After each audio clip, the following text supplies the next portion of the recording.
Arabantsika rehetra tompoko amin'ny fifaliana mandrakariva ny onana amintsika ny fahasoavan'ny tompo anie ho amintsika mandrakariva indrindra fa fanarahana an'izao fandarana izay fanaovantsika eto izao.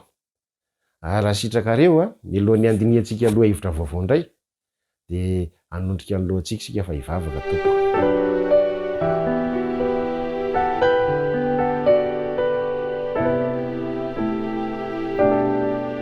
Saotranao zay Andriamanitra mideranao mankalaza mameho voninahitra ny anaranao. Mbola ahafahanay manana fotoana indray eto ianarana sy andiniana ny teninao.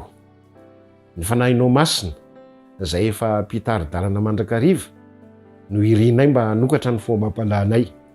Ampiteny ny molotry ny mpanomponao ihany koa ary amela ny eloka mampadisoanay tsirairay avy. Fa amin'ny anaranao Jesosy no hanonana ny sangatanana izany vavaka izany. Amen.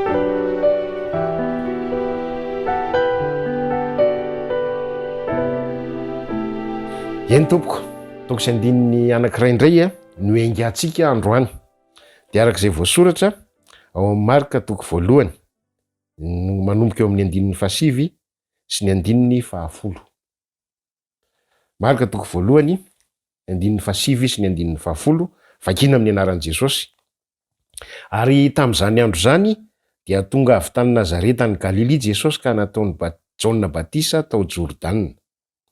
Ary raha vao niakatra avy teo amin'ny rano izy dia hitany ny lanitra misokatra ary ny fanahy nidina tahaka ny voron'ny mialala ka naikeo amboniny. Natao batisa Jesosy dia hitany ny lanitra misokatra. Dia tao amin'ny fisokafan'ny lanitra iny dia nisy ny fanan'Andriamanitra nidina tahaka ny voromalala.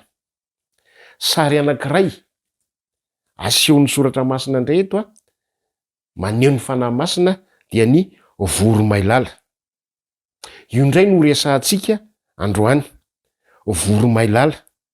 Fa tsy tokony ho adinoantsika dia zao, reny sary reny dia entina maneho ny zava-misy izy reny. Ny tena zava-misy mihitsy, tsy manova an'le zava-misy izy, ary ireny dia manampy antsika ahatakatra sy ilaza ary hanambara le tena heviny marina. Noho izany dia tsy manana fahafahana zany tsika na fahefana hanova ny afatra izay tian'ny soratra masina ampitaina amintsika.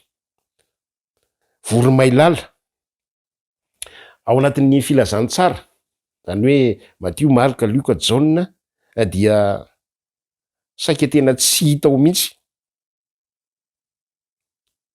ny amin'ny teny hoe voromailala, fa amin'ity nanaovana batisa ny Jaona ity ihany no mba ahitana an'izany hoe voromailala zany. Ary indray mandeha monja no ilazana fa misy eo tahaka ny voromailala ny fanahy masina. Fa amin'ny sary rehetra izay anehoana ny fanahy masina dia ity sarin'ny voromailala ity no hita fa tena manaitra indrindra. Jerevantsika tsirairay ny ohatra hoe tamin'ny andro ny fahagolan-tany tamin'ny andro ny Asiriana sy ny Grika ireny zany, ny voromailala dia neverina ho voron'ireo Andriamanitra. Voron'ireo Andriamanitra. Angamba satria hoe izy dia ilay toetrany mpitondra hafatra. Tamin'iny faritry ny Mediterania iny aza dia lazaina fa maneho fahatokiana ny voromailala, fahatsarana, eny fahadiovana mihitsy aza. Zany hoe pureté zany. Zay no ilazana ny amin'ny atao hoe voromailala. Misy boky nahafahana nandray an'izany hevitra zany azo atao ny manome anareo an'izany. Ao amin'ny boky io ihany, ho an'ny rem-pitarim-pivavahana jiosy fahagola reny, dia ny voromailala hozy izy dia maneho ny teny, maneho an'le teny zany. Zany hoe tena tenin'Andriamanitra mihitsy, ny maneho ny fahalalana, maneho fahendrena. Fahendrena avy any ambony, zany hoe avy amin'Andriamanitra, izay nambara tamin'ny olona voalaza ao amin'ny Torah, zany hoe ny bokon'ny lalàna zany, ny bokon'ny jiosy bokon'ny lalàna. Zany hoe maneho fahalalana sy fahendrena avy any ambony mihitsy ny voromailala. Tamin'ny jodaisma rabinika aza dia nampiarahana tamin'ny feo avy any an-danitra mihitsy ny fanambarana ny tenin'Andriamanitra le napetraka teo ambavan'ireny mpaminany ireny. Zany hoe ty voromailala ty zany efa nanana fomba fiheverana tsara ny amin'ny voromailala ny olona rehetra zay nanodidina ny baiboly na ny fahagolan-tany na ny taty ankehitriny. Nahitantsika an'io sary io ndray mandeha de hita tamin'ny andron'ny Noa, arak'izay voalaza tao amin'ny Genesisy toko 9 manomboka eo amin'ny 9 zay tao aorian'ny nisehoan'ny safodrano rehefa nitsingevana teny nandritry ny fotoana maro lay sambo fiara dia nijanona teo an-tampon'ny tendrombohitra ary dia namoaka voromailala anankiray zay teo aminy i Noa mba hizahanana efa kely ny rano ambonin'ny tany na tsia. Fa tsy hitan'ilay voromailala zay hipetrahan'ilay faladiany de niverina tamin'ny Noa tao amin'ny sambo fiara izy satria mbola nisy rano tambonin'ny tany rehetra. Ary Noa naninjitra ny tanany ka nandraisy napiditra azy eo aminy tao anatin'ny sambo fiara. Deo amin'ny 10 amin'ny toko 9 amin'ny Genesisy. Ary raha mbola niandry afotoana koa izy de namoaka ilay voromailala tamin'ny sambo fiara indray izy. De niditra teo amin'ilay voromailala noho ny hariva ny andro, ary indro nisy ravina maitso teo ambavany. Zany no nahafantaran'ny Noa fa efa kely ny rano tambonin'ny tany. De ary mbola niandry afotoana indray izy de namoaka ilay voromailala ary tsy niverina teo amin'ny intsony iny. Voromailala araky ny lovatsofina de mpitondra hafatry ny fandriampahalemana. Zany ny voromailala zany. Vorona mpanambara fanantenana. Tsy kisendrasendra no nandefasan'ny Noa voromailala fa tsy vorona hafa fa voromailala nalefany satria fantany tsara toetran'ny voromailala. Maneho fahatokiana, maneho fahatsarana, maneho fahadiovana. Mitory sy mitondra ny hafatry ny fandriampahalemana, mpanambara fanantenana ihany koa. Koa raha nilaza ary ny evanjelistra Marka araky ny voasoratra ao Marka toko 1:10 de hitany ny lanitra ny sokatra ary ny fanahy nidina tahaka ny voromailala ka nankeo amboniny. Ny sokatra ny lanitra. Efa vita batisa Jesosy de ny sokatra ny lanitra ary voromailala no nidina teo amboniny. Ravana malalisany hatramin'ny nisiny ny fanamasina tamin'ny endrika voromailala ary ho an'izay rehetra manolo tena ho an'i Kristy ka asehon'i Kristy ny fanamasina misokatra ny lanitra ary nampidinina ny fanamasina mba ho an'ny mpino anankiray zay nanolo tena ho an'i Kristy am'izay fotoana izay, manomboka am'izay fotoana izay de misokatra ny lalana ho amin'ny zavatra ho avy vaovao. Misokatra ny lalana. Ravana malalisana hatramin'izay nanolorako ny fiainako an'i Kristy ka natao batisa de za mino fa nisokatra ny lanitra tamin'izay fotoana izay ary nampidin'Andriamanitra ny fanahiny masina. Tamin'ny andron'i Jesosy de tahaka ny voromailala. Fa tsy nambara tamiko fa tahaka ny voromailala fa ny azoko antoka de zao. Nomena ny fanomezan'ny fanahy masina ihany koa ny tenako.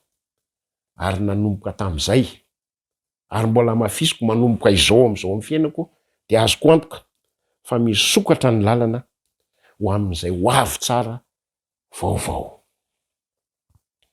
Ny olona na de mpanota azy sika de tokony halala fa eto amin'ity tany rava vokatry ny fahotana ity isika. Ao amin'i Kristy ravana nefa ny lalana de misokatra eo amin'ny tany sy ny lanitra indray. Manomboka zany ny fiainam-baovao. Fiainam-baovao.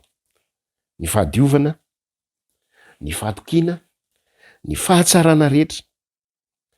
Manomboka zao dia olona mpitondra hafatry ny fandriampahalemana isika. Mpanambara fanantenana isika. Mitory fanantenana isika. Zany no iantson'Andriamanitra antsika manomboka zao. Ka raha naseho amin'ny alalan'ny voromailala le sary eto de milaza amintsika zany fa tsy hoe hery tsy azo tohaina fotsiny ihany ny fanahy masina, tsy zany fotsiny fa mpitondra teny, mpitondra ny afatra ny Andriamanitra tokana zay fitiavana, fahasoavana, mpampionana sy fanantenana ny fanahy masina. Ny fanahy masina ao anatintsika dia entintsika hitoriana ny filazantsara, hitondra ny afatra. Ny afatra lay Andriamanitra, ny filazantsara, lay Andriamanitra tokana, Andriamanitra fitiavana, Andriamanitra fahasoavana, ary Andriamanitra mpampionana sy fanantenana. Raiso ny fanahy masina. Ianao hoe vonina, andray ny fanahy masina. Fa izany no nandrava ny elanelana nisy teo amin'ny lanitra sy ny tany. Fa nampisokatra ny varavarana eo amin'ny lanitra sy ny tany mba hahatonga ny fiainan'ny olona anankiray andeha amin'ny fiainana vaovao. Tariketra vaovao ary iraka vaovao. Raiso ny fanahy masina mba hananantsika ny fitiavana n'Andriamanitra, mba hananantsika ny fahasoavan'Andriamanitra, andraisantsika ny fampiononana avy amin'Andriamanitra sy ny fanantenana. Eny fa na inona zavatra mety mahorona, zavatsarotra mety andalovantsika, afaka manao an'izany asany eo amintsika ny fanahy masina. Ary isika kosa aorinan'izay dia zao misokatra ny varavarana. Andao isika hitory ny fanantenana ihany koa, hitory ny fampiononana, hitory fa Andriamanitra dia fitiavana, ary hitory sy hitondra ny fahazoavan'Andriamanitra ny amin'izao tontolo izao. Sitraka ao ve ny andray an'izany fanahy masina izany, dia sitraka ao ve ny hanatanteraka an'ireo adidy rehetra izay napetraka Andriamanitra ny amintsika? Asaiko indray ianao hiaraka hanondrika ny lohantsika fa hivavaka isika.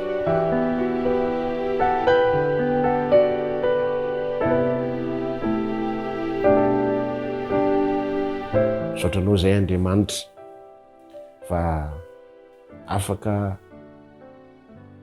manao dingana vaovao, manana fiainana vaovao manomboka izao, satria rava lay elanelana nisy teo amin'ny tany sy ny lanitra dia ny tany izay feno fahotana, fa midina ny fanahinao masina, nisokatra ny lanitra ary nomenao ny fanahy masina, nomenao anay.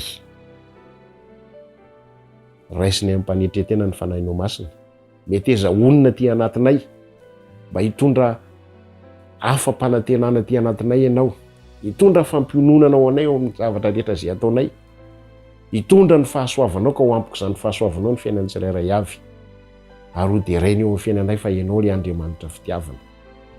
Dia eo ambany fitariana izany fanahinao masina izany ihany koa, dia hitondra afam-pitiavana amin'izao tontolo izao zahay, hizara ny fahasoavanao, hitondra afatry ny fampiononana ihany koa, ary hitondra afatra fanantenana, ka samy tsisy ho ketraka na ho kivy izay fa hitraka mandrakariva, fa hanantenanao fa ho avy ianao, tsy ho ela intsony, ho avy ianao Jesosy, aoka mba ho velona ty anatinay mandrakariva izany fanantenana zany, fa tonononay amin'ny anaran'i Jesosy izany vavaka rehetra izany. Amen.